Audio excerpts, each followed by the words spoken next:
आज के व्लॉग में हम बात करने वाले हैं डीक्लटरिंग के बारे में। घर का वो गैर ज़रूरी सामान जो कि आपके घर की बहुत सी जगह भी घेर लेता है और आपके जहन में बेसुकूनी भी पैदा करता है। इस वीडियो में मैं आपके साथ शेयर करूंगी कि किस तरह से आप लोग अपने घर का सामान भी हल्का रख सकते हो और अपने जहन को पुरसुकून बना सकते हो। अस्सलाम वालेकुम, welcome back to my channel. I hope आप सब ठीक होंगे। अल्लाह ताला आपको अपने हिफ्ज़ अमान में रखे। अच्छा, सबसे पहले हम लोग जानते हैं कि डीक्लटर करना क्यों ज़रूरी होता है। डीक्लटरिंग से आपका घर साफ़ सुथरा और खुला खुला महसूस होता है। आपके घर में वही चीज़ें रहती हैं जिनकी आपको ज़रूरत होती है और एक्स्ट्रा जितनी भी घर की चीज़ें होती हैं वो निकल जाती हैं और जो चीज़ें रह जाती हैं इनकी केयर करना भी इजी हो जाता है और आपका वक्त भी बच जाता है और ज़हनी तौर पे भी आप लोग पुरसुकून रहते हो डीक्लटर करने से। बहुत से लोग डीक्लटरिंग इसलिए नहीं कर पाते कि उनको लगता है कि एक दिन में अपना पूरा घर जो है उन्होंने क्लीन करना होता है, बट ऐसा नहीं होता।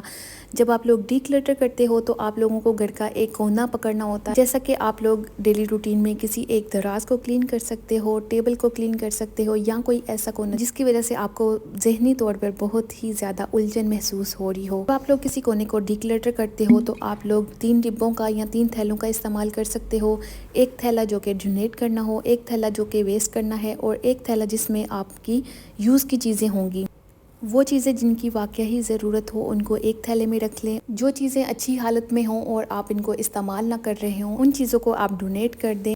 जो चीज़ें टूट फूट का शिकार हों और उनको आप इस्तेमाल भी ना कर रहे हों तो उनको आप डिस्कार्ड कर दें या फेंक दें। याद रखें, हमारे घर में कुछ ऐसी चीज़ें होती हैं जिनसे हमें जज्बाती लगाव होता है। इनकी तस्वीर बना के महफूज कर लें या फिर किसी ज़रूरतमंद को दे दें। और याद रखें कि यादें चीज़ों में नहीं दिलों में होती हैं। डीक्लटर करना एक दिन का काम नहीं है बल्कि ये एक आदत है जो कि आप लोग मंथ में एक दफ़ा कर सकते हो। और आप लोग एक मंथ में 15 मिनट निकाल के अपना मिनी डीक्लटर कर सकते हो। और अगर कोई चीज़ एक महीने तक यूज़ नहीं हो रही तो सोचें आप लोगों को इसकी ज़रूरत है। और 1-2 महीने से अगर कोई चीज़ यूज़ में नहीं आ रही तो आप लोग उसको डीक्लटर कर दो। अच्छा, अपने व्लॉग की तरफ भी आते हैं। जैसा कि मैं पाकिस्तान से आई थी तो मेरा घर काफ़ी ज़्यादा मैसी हुआ पड़ा था और पिछले व्लॉग्स में भी मैं शेयर कर रही थी आप लोगों के साथ कि मुझे अपने घर को आहिस्ता आहिस्ता डीक्लटर करना है। जितनी भी एक्स्ट्रा चीज़ें हैं उनको निकालना है। और ड्रेसिंग टेबल की हालत इतनी ख़राब हुई हुई पड़ी थी और बेडरूम में पूरा सामान ही सामान था। आहिस्ता आहिस्ता मैंने इसको समेटा और साथ में आप लोगों के साथ शेयर किया ताकि आप लोगों को मोटिवेशन मिले। अच्छा, बच्चों का स्कूल स्टार्ट हो गया था और मुझे रूटीन में आने में कुछ वीक लग गए थे क्योंकि जब आप लोग ट्रैवल करते हो तो आप लोगों को बहुत ही ज़्यादा थकावट फ़ील होती है और जो सामान वगैरह आगे पीछे हुआ होता है उसकी वजह से आप लोगों को ज़हनी तौर पे बहुत ही बेसुकूनी फ़ील हो रही होती है, जो कि मेरे साथ आजकल चल रही थी। और जैसे जैसे बच्चे रूटीन में आए हैं मैं भी थोड़ी सी अपनी रूटीन में आ गई हूँ, अपने घर को उस तरह से टेक केयर करने के काबिल हो गई हूँ। तो यहाँ पे बस मैंने अपने घर की थोड़ी थोड़ी सेटिंग चेंज की क्योंकि सबसे बड़ा बूस्ट मुझे तभी मिलता है जब मैं अपने घर की सेटिंग चेंज करती हूँ। और मैं आप लोगों के साथ शेयर भी करती रहती हूँ कि हर 1 माह के बाद या 2 माह के बाद मुझे अपने घर की सेटिंग जो है ना वो चेंज करनी ही होती है। मैं एक्स्ट्रा चीज़ें अपने घर में ऐड ऑन नहीं करती, जस्ट जो चीज़ें मेरे पास हैं उन्हीं को मैं लाइक डिफरेंट जगह पे रख देती हूँ, उनकी जगह चेंज कर देती हूँ तो मेरा माइंड इसी चीज़ से फ्रेश हो जाता है। अच्छा, यहाँ पे जो बेडशीट्स वगैरह मैंने डाली हुई थी सोफ़ा के ऊपर तो उनको मैंने निकाल के वॉश कर लिया ताकि पूरे महीने की डस्ट इनके अंदर जमा थी। तो मैंने सोचा कि इनको निकाल के पहले वॉशिंग वाला काम करती हूँ। इसके बाद जो है मैं अपने कर्टन की तरफ जाऊँगी जो कि आने वाले व्लॉग्स में मैं आप लोगों के साथ शेयर करूँगी। अच्छा, यहाँ पे साथ में ही जो है ना घर के बाहर के हिस्से की भी मुझे क्लीनिंग करनी थी। और यहाँ पे ज़्यादातर हस्बैंड के ही शूज़ पड़े होते हैं तो हस्बैंड को बस मैंने बुलाया और उनसे पूछा कि आपको कौन कौन सी जूतों की ज़रूरत है। जो भी एक्स्ट्रा जूते थे उनके वो मैंने निकाले। उसके अलावा जो भी बच्चों के एक्स्ट्रा जूते थे जो कि छोटे हो चुके थे उन सबको मैंने एक गार्बेज बैग में डाल दिया और ये गार्बेज बैग जाएगा डोनेट बॉक्स के अंदर। बाकी जो है इनके यूज़ के जूते हैं वो मैंने रख दिए इसी तरह से कबर्ड में क्योंकि अभी तो मुझे इनको वॉश करना था तो इसलिए मैंने इनको अच्छे से ऑर्गेनाइज़ नहीं किया। जैसे ही मैं इनको वॉश कर लूँगी और ड्राई करके फिर मैं इनको इनकी जगह पे रख दूँगी। अभी जो मेन काम करने वाला था वो यही था कि मुझे डीक्लटरिंग करनी है और जो एक्स्ट्रा चीज़ें हैं उनको निकालना है। तो बस जैसे जैसे डीक्लटरिंग होती है तो आप लोगों को बहुत ही ज़्यादा सुकून फ़ील होने शुरू हो जाता है। आप लोग थोड़ा रूटीन में आ जाते हो, आपका माइंड जो है वो थोड़ा सा फ्रेश होने लगता है। अच्छा, मुझे आप लोग अपना एक्सपीरियंस ज़रूर शेयर कीजिएगा कि आप लोग चीज़ों को अपने पास जमा करते रहते हो या फिर उनको टाइम टू टाइम निकालते रहते हो।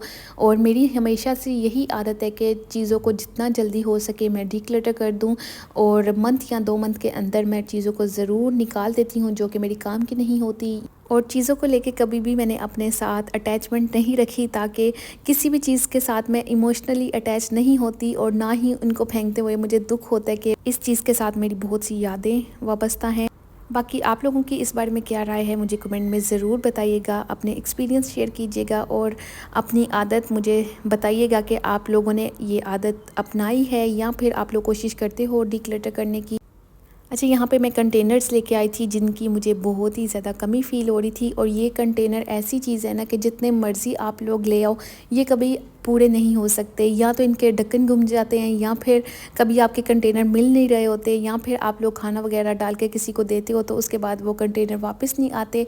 तो ये मुझे लगता है कि हर घर का ही मसला होता है। एक तो कंटेनर्स वाला ड्रॉवर जो है वो कभी भी सेट नहीं होता, उसको आप लोगों को डेली रूटीन में ही सेट करना पड़ता है। और बाकी जो कंटेनर घूमने वाली चीज़ है ना, ये तो मुझे लगता है सबके साथ ही होती होगी। आप लोग मुझे ज़रूर बताइएगा। अच्छा, यहाँ पे बस मैं 2 सेट्स लेके आई थी, और ये जो कंटेनर्स हैं ये सब माइक्रोवेवेबल हैं, इनको मैं फ्रिज में रख सकती हूँ। और वैसे तो मैं कंटेनर्स के अंदर खाना वगैरह बिल्कुल भी गर्म नहीं करती, लेकिन ये आप पे डिपेंड करता है। अगर आप लोग कंटेनर्स में खाना वगैरह गर्म करना चाहो तो कर भी सकते हो, क्योंकि इन कंटेनर्स के अंदर से जो लाइक निकले हैं पम्फलेट, इनके ऊपर लिखा हुआ है प्रॉपर कि आप लोग इनको फ्रीज़र में भी रख सकते हो, फ्रिज में भी यूज़ कर सकते हो, और कंटेनर में इतनी डिग्री दर्जा हरारत पे आप लोग रख सकते हो। तो बाकी कोशिश करें कि चीनी की प्लेट्स इस्तेमाल करें ओवन में रखने के लिए, खाना गर्म करने के लिए, क्योंकि जो प्लास्टिक की चीज़ें होती हैं वो इतनी सेफ़ नहीं होती खाना गर्म करने के लिए या माइक्रोवेव में रखने के लिए। वैसे तो इन्होंने आप लोगों को ऑप्शन दिया होता है कि आप लोग गर्म कर सकते हो, लेकिन फिर भी ज़्यादा सेफ़ तरीका यही होता है कि आप लोग चीनी के बर्तनों में खाना वगैरह सेव करो। और जब भी आप लोग कोई नई चीज़ लेके आते हो, न्यू बर्तन लेके आते हो, तो इसको ज़रूर वॉश कर लिया करें, क्योंकि प्लास्टिक के जितने भी बर्तन होते हैं उनके केमिकल्स रिलीज़ होते हैं। और जब भी आप लोग न्यू कोई भी प्लास्टिक का बर्तन लेके आओ या शीशे का बर्तन लेके आओ तो उसको ज़रूर वॉश कर लो, ताकि जो जम्स वगैरह भी होते हैं वो भी ख़त्म हो जाएं, और आप लोगों के लिए वो चीज़ ना ही कोई बीमारी का बायस बने और ना ही जम्स वगैरह का बायस बने। सो यही था आज का छोटा सा व्लॉग। अगर आप लोगों को पसंद आया हो तो आप लोगों ने मेरे व्लॉग को लाइक कर देना है। इंशाल्लाह आइंदा व्लॉग में मैं आप लोगों के साथ कुछ ना कुछ इन्फॉर्मेटिव ही शेयर करूँगी, ताकि अगर आप लोग मेरे व्लॉग्स देखें तो आप लोगों का टाइम जो है वो वेस्ट ना हो, और आप लोगों को कोई ना कोई मदद मिले मेरे व्लॉग से, आप लोगों को मोटिवेशन मिले। क्योंकि हर हाउसवाइफ की लाइफ में एक ऐसा फेज़ आता है जिसमें वो बहुत ही ज़्यादा लेज़ी होने शुरू हो जाती है, और इस टाइम पे मोटिवेशन की बहुत ही ज़्यादा ज़रूरत पड़ती है। सो अगर आप लोगों को मेरा व्लॉग ज़रा भी मोटिवेशनल लगे तो आप लोगों ने अपनी फ्रेंड्स के साथ ज़रूर शेयर करना है, और मुझे कमेंट में भी बताना है कि आप लोगों को ये व्लॉग कैसा लगा। मिलते हैं न्यू व्लॉग में। अल्लाह हाफ़िज़।